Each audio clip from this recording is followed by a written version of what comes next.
RJ Umberger going to get his buyout most likely today as the Flyers looking to free up some cap space. Here to tell us the effect of that. And over at the Courier Post Online, Dave Isaac has a Flyers mailbag. We'll dive into some of the questions that he touched on as the NHL offseason is about to heat up, Dave, and welcome back. As a little slow time for Flyers fans, it's about to heat up now with the offseason here. The Penguins win the Stanley Cup, but give everybody out there a little bit of insight on what this Umberger buyout means for the offseason. Yeah, Mike, Pete, it just made so much financial sense. I mean, even when the team's breaking up for the offseason and even the players expecting it, I think that tells you something about just how likely it really was from the start. And as you mentioned earlier, $3 million in salary cap relief next year for the Flyers by buying out RJ Umberger. So instead of having a 4.6 salary cap hit for the player to be on their roster, they'll have a 1.6 for him not to be on the roster, and then 1.5 next year. So that's when it'll kind of hurt them a little bit, but they'll get relief this year for a guy who was really a disappointment. And the first year back after the trade that sent Scott Hartnell to Columbus and brought Umberger back to Philadelphia, he was injured from the start. He played terribly, but he also couldn't sit in a chair upright. He was in so much pain, and he talked about that extensively coming into last season. But this last one, it just didn't happen. He said that he was healthy. He got the things that needed to be fixed, but his game was still broken. So you can't have an expensive player like that on your roster for very long, and the Flyers are ready to cut ties with him. Yeah, and I guess that will open some things up.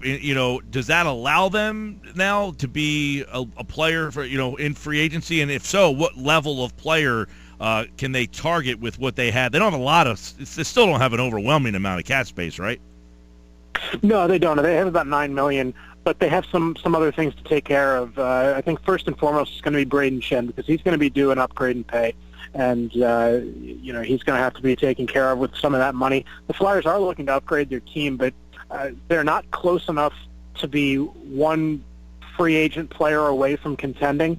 And this is a really weak free agent class to begin with. So this is not the year for Ron Hextall to dive in and make a move like that. He said today, term scares me. So he's not going to be giving out long-term contracts and doing things like that just because it's the shiniest toy out there. That's not how the Flyers operate anymore. Under Hextall, it's all about development and bringing those prospects in through the system, through the draft, things of that nature. The Flyers have the 18th pick in next week's draft. I don't think they're going to get a player at that spot that's going to be able to come in and even make an NHL roster, regardless of how big of an impact that player might have. So if he does make a move in free agency, I don't think it'll be a very big one, but a lot of the money that's being saved up from RJ Umberger here will probably go to Brayden Schenn and a couple of the other players that need new contracts. Since we're talking about restricted free agents or free agents with the Flyers, we're talking with Dave Isaac. Brayden Schenn, one of those names, Brandon Manning, Radko Gudas, Nick Cousins, the others that are restricted free agents. What are some of the things you're hearing about those guys? Well, the restricted guys, it's pretty easy to just put in a qualifying offer and retain their rights, and if they go to arbitration, they go to arbitration. I don't know that it'll get to that point with any of those guys.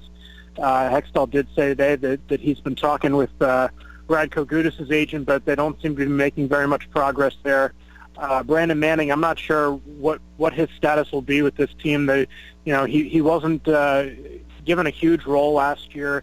I would think that their defense might look a little bit different next year, because I would assume that last year's first-round pick, one of their first-round picks, Ivan Provorov, I expect him to be on the roster, so somebody would have to move in order for that to be the case. And Manning didn't have a huge role, like I said, so it wouldn't surprise me if he ended up being the odd man out. Some of the other guys, Cousins is another one that I think will be easy to take care of. Sending a qualifying offer, a guy that doesn't have a lot of experience in the NHL, doesn't have a lot of leverage in a negotiation there, and by all accounts likes where he is. Certainly liked having a role with the Flyers at some point last season, but Allentown isn't so far away. It's not Glens Falls in the middle of nowhere, New York anymore. So I think a lot of the players that are in that scenario don't think it's so bad. Ryan White is the other one. He's not restricted. He's an unrestricted or pending unrestricted free agent. And it sounds like the Flyers have an offer out to him and are waiting to see what he would like to do. So Ron Hextall's starting to, get his ducks in a row here as the draft comes up, and we'll see what happens going forward after that. Where the heck is Adirondack? Dave Isaac's with us. Talk a little Flyers hockey. And Dave, you mentioned the draft, and I also heard you mention the name Provorov. How about some of the young players that have been drafted in recent years, Provorov, Konechny, any of those guys that you think make the big club? Yeah, Provorov's got the best shot. Konechny has an outside shot, I think. There were certain points in the season, this last season, where he was just tearing it up, Konechny, in Canadian junior leagues, and you figured he's exactly what the Flyers need. He's got to be on the roster. I think he tapered off a little bit at the end there, to the point where I would kind of be surprised if he did make it. I wouldn't be shocked, but I would be a little bit surprised. I think Provorov's at the head of the class to make it, and the Flyers are already kind of log-jammed on defense, so I don't see a guy like Samuel Morin, even though he made progress this year, making the club out of camp unless he blows the doors off. I think he's going to be one of those guys that's probably one of the first options to be recalled if there's an injury or a trade or something like that. The Flyers need to get somebody else in there. But Provorov, to me, is the guy to watch. I would be really shocked if he wasn't on the NHL roster to start the season in mid-October this year. A lot of people thought that he was the most NHL-ready at the time he was drafted last year. Of all the defensemen, and it was a pretty decent class. Noah Hannafin was picked above him, and people thought that Provorov was even better, some pundits. So I think he's probably the biggest name to watch. That was a neat question, I thought, in your mailbag, and you put out the request for questions on the mailbag of who are going to be the top 6 defensemen at the end of the season. I thought that was a good question for you. Yeah, it's kind of tough to handicap when you think about what other teams' needs might be. There's always somebody that a team that has an injury in training camp and panics and ends up overpaying in a trade or something like that. And I think Ron Hextall would be just fine if that was the case, and he had to ship probably a veteran guy out there. I don't think he's looking to move his young guys. But the other thing, when you look at the Flyers at the end of the year and try and think what they're going to look like in October, is that Michael Del Zotto, he missed a good portion of the second half of the season, and he was huge for that team at the time that he left. They were kind of grooming him to be a shutdown, like number one sort of guy, even though he's not. He doesn't have Chris Pronger's size or voice in the room or anything like that, but they were trying to groom him to be a number one guy by default, really, because the Flyers don't have a bona fide number one but have several mid-level guys. So he was being worked on in a shutdown role, and I think he'll play a huge role next year. As for the rest of them, it's tough to say. Can they find somebody that's willing to take Mark Streit in the last year of his contract? I don't think they're going to be able to find anybody that'll take Andrew McDonald at $5 million with another, I believe it's 4 years left on his contract. So I think it's probably going to look a lot like what you saw at the end of the season, but I would expect that Del Zotto will be in there, and I really think that Provorov will be in there. Yeah, you mentioned Provorov and Del Zotto, so who would be the odd guys out if they can't make moves? What do they do with those the leftovers? Because, they had 6 last year that are established guys. What do they do? Well, Evgeny Medvedev, the Russian that they brought over last year, that was a disaster. He's not coming back, and he's actually due in court soon for his DUI last month or 2 months ago. The Flyers won't be bringing him back, so that's one guy gone. Like I mentioned earlier, Brandon Manning, I don't know if he comes back, and if he doesn't, if it's in the same role or if he ends up going back to the American League. And Nick Schultz is a guy who, is a pretty steady, stay-at-home guy, but he doesn't provide much for you offensively. He's not a puck mover. He doesn't have great speed. So he might be a guy that moves into that number 7 role or something like that. And that's what he thought he was going to be when he signed here 2 years ago. So I think there's a few candidates there, but with Medvedev gone, for sure they have a spot open, and Manning could create a second one. Talking with Dave Isaac. He has a Flyers mailbag posted. You can check that out on our website, 973ESPN.com, or CourierPostOnline.com. And, a lot of the younger players we did see last year. One of them, of course, is Shayne Gostisbehere. And, one of the questions that was posed to you that Pete talked about is the 6 guys. Who do you think is the best pairing for Shayne moving forward here? Because there was a couple of guys you mentioned, Delzato and Provorov. Which style of guy that they have do you think would fit best with him? Because I guess they're going to be leaning on him a lot in year number 2. They sure will, and I think part of what they were doing when they were grooming Delzato, when he was coming up through the league, was kind of a risk taker, and they were trying to temper that a little bit and get him to play more of a shutdown role, and I think that's why they liked him with Gostisbehere, because Gostisbehere does have the wheels where he can take those risks and back check if he needs to at a high rate of speed. So I think that Delzato's a pretty good fit for him there. Provorov, he's a smart defensive player. He can do good things with the puck on his stick as well, but I think he might be a little bit too close to the same style as Gostisbehere to put them together on a pair. I personally would keep him or put him back with Delzato when he comes back healthy in training camp. Trying to think of some of the other options through my head. I mean, Mark Streit is a guy who is also kind of thought of as an offensive blue liner and doesn't necessarily have the same speed that he used to. He's getting up there in age, so he doesn't have the speed of a guy in his young 20s. He's in his mid-30s at this point. I think Delzato is really the most obvious choice when you look at what the Flyers have right now.